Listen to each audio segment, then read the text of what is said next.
Hello and welcome to Experiencing Love. I'm your host Philip Jocks and I'm so glad that you're here. All right, I'm just going to spend a few minutes just talking, finding the point because I don't have much right now. My mind is almost smooth-brained. I don't have anything exciting happening right at this moment or anything crazy that happened today. I don't have a point to make, and sometimes that's okay. Sometimes it's all right not to know what to do, what to say, how to talk to someone. I miss being more social than I am right now. And it's so funny how I'm the one doing this to myself. It's self-inflicted. I'm not going out.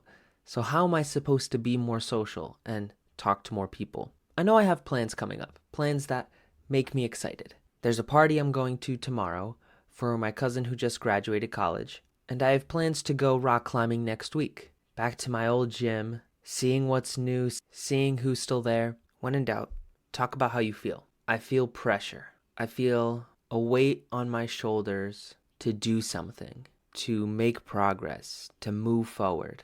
And that pressure's uncomfortable. That pressure is scary, but it's not wrong and it's not bad. I think it's just different to how I feel most of the day. All day I've been thinking about recording, and I've wanted to record at different points throughout today, only to stop myself because of this pressure of I need to know what I'm doing. I need to know what I'm going to say. One of my dear friends truly is the example of going with the flow, because when I see them and the work that they do, they are truly in a routine, and yet they have very little planning, or maybe it's more accurate to say very little logistical planning, because sometimes they just show up and say, you know what? This is what I'm going to do today. This is what I'm going to show up as. This is how I'm going to help the people in my life today. And they do it, and they are absolutely thriving because of it. I also acknowledge that they're not just starting. They're not just finding their footing now. They've been doing this for 6 years. That's awesome to me. I've been exploring YouTube lately, watching videos on how to improve, watching videos on ways to speak, ways to record. I guess these videos aren't just for how I show up in recording, but how I show up in person. I've been also exploring accounts that I found interesting or exciting or likable and going into their info, their about section to see when did they start. I'm amazed how some people started in 2011 or some of them started in 2022 and they're doing quite well for themselves. They show up consistently and make great content. We're all doing this a little bit differently. Some people are making videos every single day. Some people, they maybe make a video once every 2 weeks, but the effort that they put into that video is astounding. It's admirable. There's a part of me that wants to walk this fine line between making content every day and doing so sustainably at the highest quality possible. What I mean by that is the line is just make sure to post on one side and the other side highest quality possible. There's a level of planning and editing that I see many content creators doing nowadays, but I could tell that doing so takes time. They record multiple clips, not just of themselves, but of B-roll and voiceovers, and they put it all together in this masterpiece to maintain engagement and get people excited to watch them. I know I can get there, and I know I will get there with practice. And I guess in watching all of these content creators out there now, part of me just wants to get there. Part of me wants to have those results, not without doing the work, but almost wishing that I have done the work in the past, or I would have done the work in the past. Anytime those feelings come up, anytime I don't know what to say, what to think, what to do, I simply tell myself to start. When I'm thinking that way, it's because I'm afraid. I'm afraid of what people think, of what people will do. I'm afraid of how I'll be perceived and whether or not I'll get engagement, whether or not people will show up, whether or not people will listen. But when I speak, it's almost like that part of my brain shuts off or it goes a little bit quieter. And when I speak, I'm more in the moment. In the moment, I'm able to tap into that love side of me much easier. So when I'm over here worrying about whatever it is that I'm afraid of happening or not happening, I tell myself to just start. I showed it in the beginning of this video, and if you've made it this far, I recommend that you give it a try. Whatever it is that's stopping you or causing you to feel that pressure on your shoulders, just start. Just even for 5 or 10 minutes, do something. Do something that is taxing enough on your mind that you stop thinking about the fear. You'll notice you can actually do the thing. You can actually figure it out. I sometimes think about my past with schoolwork and tests and exams and college and that whole experience. And I wonder just how much better I could have done if I wasn't afraid. I was afraid when I was in school. And I'm thinking especially college. Any single time I walked into an exam room, I was terrified that I wouldn't know what to do or what would pop up on the test. And because of that, it happened. More often than not, it happened that I would be left with my mind blank. I often resorted to cheating if I could, if I'll be honest. I don't think anything can happen at this point because it's not like I finished that degree. But the point being is I've found ways to not actually try, but just to get it done, I guess. But it wasn't my work. There were times that I colluded with other people. I got answers from them for homework. There's sometimes that I would just look up answers online during exams. And I'm not proud of those things, and I don't recommend anybody do it. I more wish for you to find a way to be in those scenarios, to be in those environments, and not be afraid. And I get it. It's easier said than done. It's easy to say, oh yeah, just don't be afraid.